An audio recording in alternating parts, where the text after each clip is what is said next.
This is Jarrod Horak, and in this video I will analyze the Santa Anita Oaks on Saturday, April 5th. And this is my final Kentucky Oaks 2025 video. Hope you enjoyed my series this year. And through 29 races on my Road to the Oaks video series, my top choices have 13 wins, 4 runner-up finishes, and 4 show finishes. A couple of my top choices scratched, so I'm 13 for 27 on the Road to the Oaks. I went 2 for 2 in my Oaks videos last week, and I posted videos for all 3 Oaks preps this week, doing the Santa Anita Oaks here, obviously. I did the Gazelle at Aqueduct and the Ashland at Keeneland. I already have those videos on my channel if you want to watch those. And the early weather forecast for April 5th at Santa Anita Park calls for sunny skies with a high temperature of 77. Never going to meet the field for the 2025 Santa Anita Oaks, and I will give out my contenders from last to first. And the Santa Anita Oaks will be the 4th race at Santa Anita on Saturday, April 5th. Grade 2, $200,000 Santa Anita Oaks, 3-year-old fillies, mile and a 16th on the main track. 4:30 p.m. Eastern Time is the post time, and breaking from the inside post is Look Forward, and this filly is cross-entered in the Ashland Stakes at Keeneland, and she's 10-1 morning line. Number 2, Silent Law for trainer Bob Baffert, one of 2 Bob Baffert trainees in this race, and Martin Garcia is going to ride this one. Number 3, Vodka with a Twist for trainer Phil D'Amato, and she's 4-1 morning line, with Antonio Fresu in the irons. Number 4 is Tenma, and she's your even money favorite for trainer Bob Baffert. Juan Hernandez is going to ride her, and she'll probably be tough to beat in here. Number 5, No Bad Beats, and she's 7-2 morning line for trainer Doug O'Neill. Hector Barrios is her pilot. And then finally, number 6, Madam Secretary for trainer Richard Mandela, and she is 6-1 morning line with Kazushi Kimura in the irons. And now we're going to go last first in the Santa Anita Oaks. And the horse that I picked to finish last in here is the 2 Silent Law for Bob Baffert. Now she did easily win her first 2 career starts, 5 furlongs and 6 furlongs. And that 6 furlong race was the Anokia Stakes. And then she dueled on the lead and she held second in the Desi Arnaz Stakes at 7 furlongs. That was in November. And then she set the pace and she weakened to finish 3rd in the Santa Ynez Stakes in January. Look Forward, who's entered in this race, ran there as well. So Bob Baffert's, they paid $400,000 for this Tis the Law filly. Bob Baffert, the trainer here, she has back-to-back bullet workouts for this. She's probably going to impact the pace in this race, but I don't know how far she really wants to go. We're going to find out. Martin Garcia, her new rider, and as I said, she may have distance limitations. The horse that I pick to finish 5th is the 5, and that's No Bad Beats. And she did win her last 2 dirt sprints. Juan Hernandez rode her in those races, but she did face lesser company in those events. And now she's got to run in a graded stakes race around 2 turns. So Hector Barrios is going to ride her, and this is her first start around 2 turns.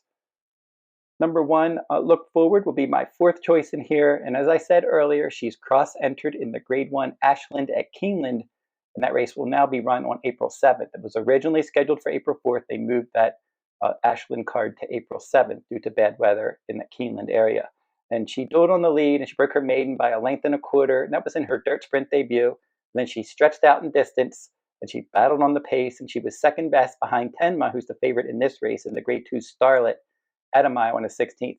Then she turned back in distance, she stalked the pace, and she was able to win by a head as the favorite in the Santa Ynez Stakes as my top choice. That race was on January 5th. And she stretched back out in distance last time, but she didn't have a good start there.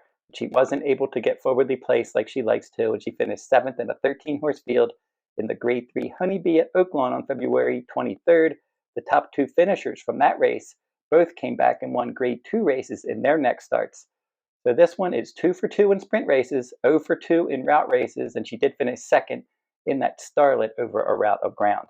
The horse that I picked to finish 3rd is the 3, Vodka with a Twist. And she had a good season last year for her 2-year-old campaign.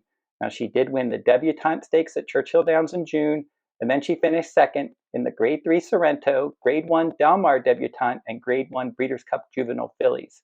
And then she stalked the pace as the favorite. She was beaten 10 lengths in the Grade 2 Starlet Stakes in a disappointing effort in December. Top 2 finishers from that Starlet were next out stakes winners. And then after her juvenile campaign, and it was a busy campaign as well, Phil D'Amato gave her a break, and now she's back. Antonio Fresu is her new rider here. She has 10 workouts for this, so she should be plenty fit in this spot, making her first start of the year. The horse that I pick to finish second is the 6, Madam Secretary. And this one, she was no threat when she broke from post 10 in her turf sprint debut. But then she moved over to the main track, she added blinkers, and she was second at 1 mile on January 3rd. So that was a good effort. And then she added Lasix. She made the lead last time out, broke her maiden by 5 lengths, and she was the favorite there, a 1 mile dirt race on February 14th. So Richard Mandela's Constitution filly here, and they paid $900,000 for her. So an expensive purchase. Her speed ratings are on the rise, so she's definitely getting faster.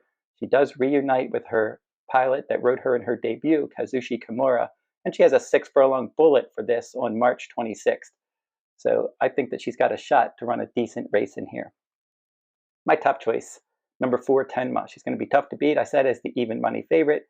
Now she's 4 for 5 lifetime with a show finish, so she runs well every time out. And she won the Grade 1 Del Mar Debutante and Grade 2 Starlet in 2024. And then her first start this year, she only faced 2 opponents. That was the Grade 3 Las Virgenes at 1 mile. That was on February 2nd. And she won that race easily as the favorite. So for this one, Bob Beffert's the trainer, and she's an $850,000 Nyquist filly. And she's been targeting this race for several weeks. After she won the Las Virgenes, they decided to give her a break, target the Santa Anita Oaks here. And Juan Hernandez has ridden her twice, and she won both times that he was aboard. And she was right up on the pace in her last 2 wins, and she rallied from off the pace in her other 2 victories. So in her last couple starts, she's been more aggressive early, getting into the race and running well. So I'm expecting her to be in the mix early, but if they would happen to go really fast or something, that's no problem for her. She's versatile. They can place her anywhere. So Tenma is the favorite, the most likely winner of the Santa Anita Oaks, with number 6, Madam Secretary, my second choice. The 3, Vodka with a Twist, my third choice. And then the 1, Look Forward, is my fourth choice. Number 5, Bad Beats, my fifth choice. And then number 2, Silent Law, I picked to finish 6th and last. And I cover Santa Anita full cards each day if you're interested in my full card analysis. And if you are interested in my Santa Anita Derby Day full card, 12 races for that Santa Anita Derby Day program, you can pre-purchase that card now at therunawayhorse.com on my shop page. I'm going to email that card out when analysis is complete, and I typically send out my full cards 1 to 2 days before race day. I'm going to be covering a couple full cards at Keeneland early next week. The cards that Keeneland originally scheduled for April 4th and April 5th, they were the Ashland cards and the Bluegrass Stakes Day cards. They moved those cards to April 7th and 8th, next Monday and Tuesday, due to wet weather in that Lexington, Kentucky area this week. They were supposed to get a lot of rain.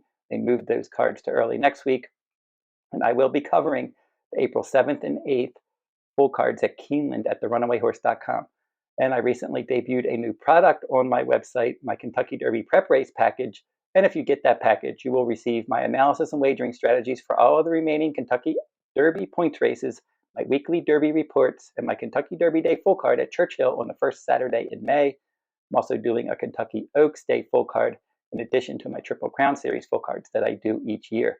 So go to therunawayhorse.com on my shop page if you're interested in any of my products. And if you want a free pick each day, go over to therunawayhorse.com and click on the Better Bets blog tab at the top of my homepage.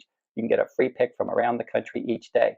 So like, comment, and share these videos if you like them. Subscribe to my channel as well. It's free to subscribe. And I'm posting a lot of horse racing videos on my channel this week. All those Oaks and Derby prep races. I got some video shorts, some Today's Racing Digest videos. So keep checking my channel each day. I'm going to have a new video this week. And until I see you next time, good luck at the races.